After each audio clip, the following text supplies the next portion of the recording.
Hey everyone, welcome back to my YouTube channel, Wizard Kid is Life. Wizard Kid here.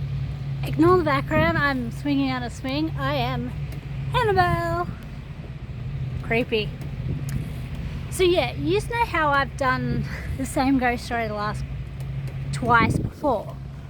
Well, here's the thing. Turns out I've mostly been telling it wrong. So who's ready to find out the real, true ghost story? Because I am. Let's do this. Sorry, I've written it down, so I'd better get it this time. That's good. Alright, so obviously first was Phoebe and her family. Phoebe was born in Brisbane on the 3rd of February 1866. Mother Emma, and her father James David Phillips. I was right about both her and Susanna's death. She woke up one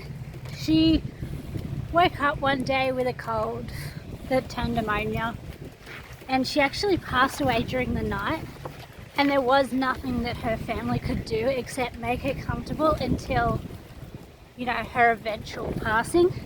And they do blame themselves for that because they were so too far away from, you know, from medical help. So life. Alright. So yes. So they lived on the island. Hang on. Give me a sec. She was the daughter of the lighthouse keeper, who I said before. She caught pneumonia. And died aged 30 years old on the evening of 2nd of August 1896. So this is the ghost story of, well, essentially Lady Ellen Island. Susanna McKee, then after Phoebe's parents had buried her and, you know, felt it was their fault, they moved back to the mainland, which was Australia, Queensland. And then obviously later on, Susanna and her husband Thomas and their youngest son had moved to the island. Now, Susanna McKee had four sons. Now here's the thing.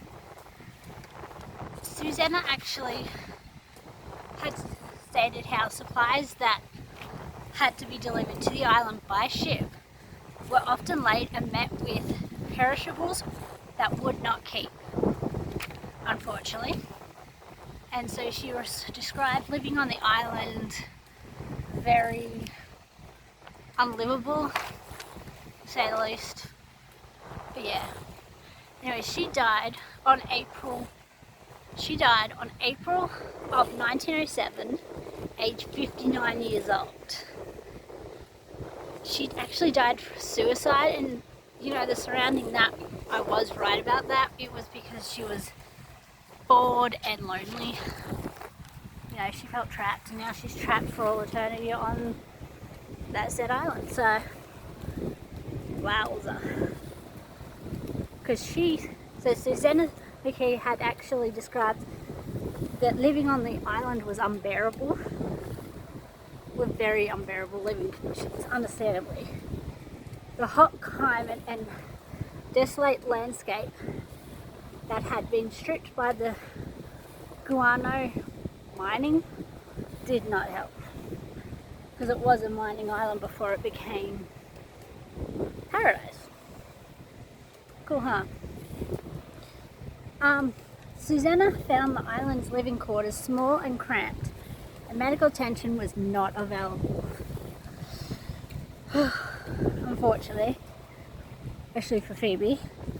After her youngest son went off to boarding school, Susanna found the isolation overwhelming. And that's evidently why she dressed in her finest clothes. Bored and alone, Susanna put on her best clothes one day in April of 1907 and walked out onto the old guano loading jetty below. Sorry if I'm butchering names here. I struggle with that. Loading jetty below the lighthouse. She then jumped into the sea. She was 59 years old. Rumours swirled later that her husband was responsible for her death, but there was no proof he murdered her. And I don't think he did murder her, from what I read, you know, straightforward. Pretty straightforward than that. When her body washed up on the shore, Thomas buried her next to Phoebe Phillips in the mini graveyard. Sadly, it appears Susanna's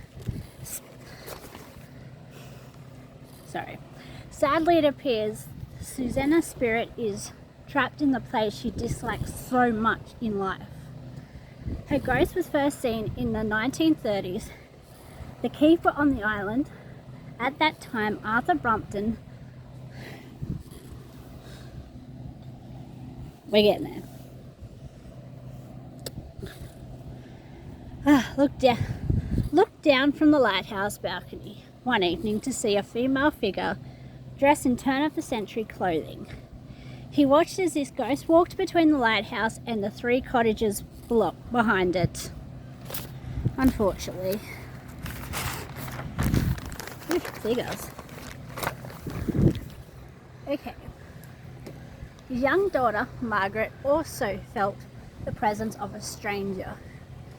She often heard ghostly footsteps in the lighthouse.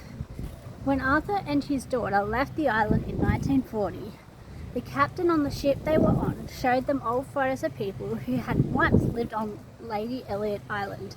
They both identified Susanna McKee in one photograph as the woman they had seen. Fair enough. The resort manager, Tilly Burkham, immediately reported strange activity on the island that centered mostly around and in the 3 old cottages. Fair enough. Oh, God. Alright. Getting there. Jeff Raynor was hired as a groundskeeper and Chris Lister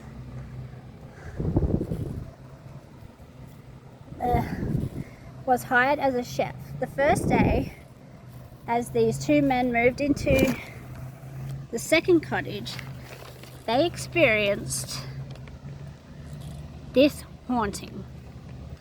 As they sat outside taking a break, an empty plastic ice cream container came flying out of the cottage's front door and landed at their feet.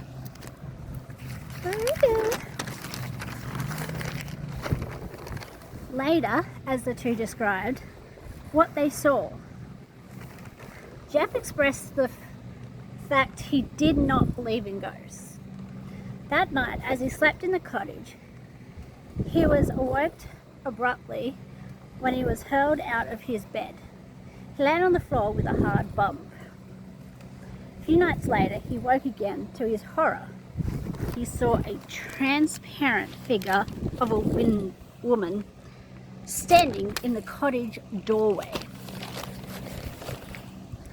Susanna's ghost has been seen peering out of cottage windows as well. She's sometimes spotted walking across the island's small airstrip. A team of painters contracted to paint the old cottages found every time they climbed on their scaffolding, it began to shake violently, but as soon as they got down, it stopped. At 9:30 p.m. that first evening, as we left the first house and moved across the lawn towards the second house, we both heard distant footsteps emanating from the house and were both surprised as we knew the building was empty and had been vacant for some time. Casually, we called out as we passed the closed front door if anyone was inside. By this time, the sound of the footsteps on the bare wooden floorboards had ceased.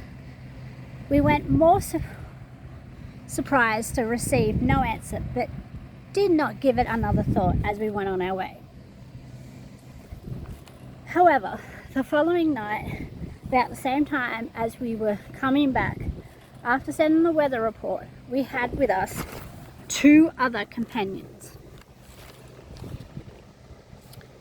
And we're talking amongst ourselves as we neared the second house.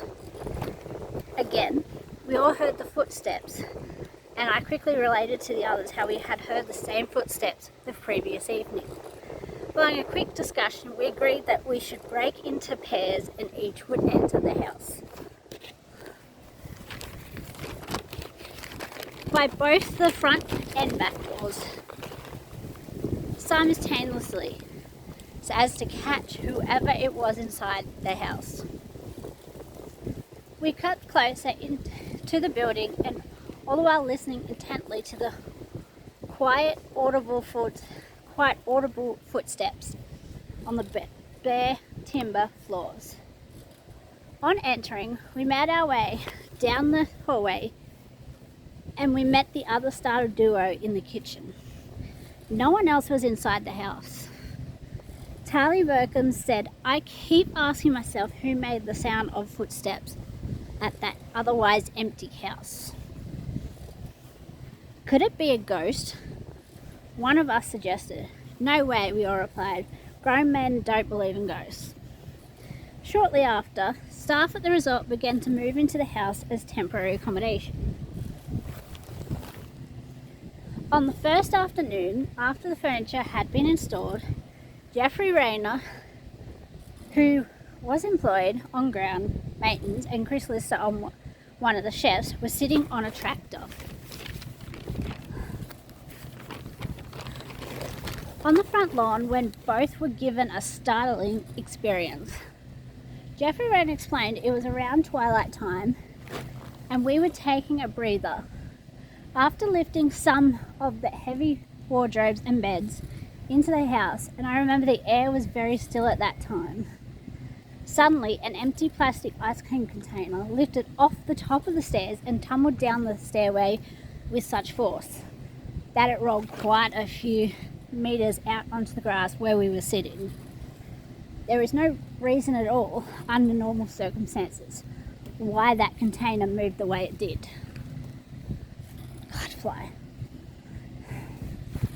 After moving into the house, Jeffrey Rayner was told by other staff about the mysterious sounds of footsteps, and during one group discussion in the kitchen of the home, mocked the presence in a jovial sort of way.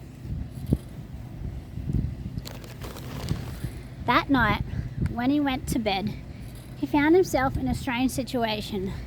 As he looked through the glass panelled door from his bedroom to the veranda, he was suddenly aware of an apparition of a large woman looking in on him. I remember thinking to myself, everything is on the floor. Jeffrey Rayner said, but I don't remember waking during the night. However, the following morning, other staff members came to me and asked why I had fallen out of bed during the night. Could it be that as a payback, Jeffrey Rayner was thrown out of bed by the ghost? Then, a few nights later, Jeffrey had a most bizarre encounter.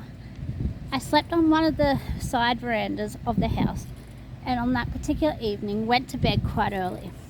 Around 1 a.m, I remember awaking, and although not quite aware of my surroundings, I looked from my bed through a center room window to the front veranda of the house, again to focus on some sort of apparition silhouetted against the open front doorway.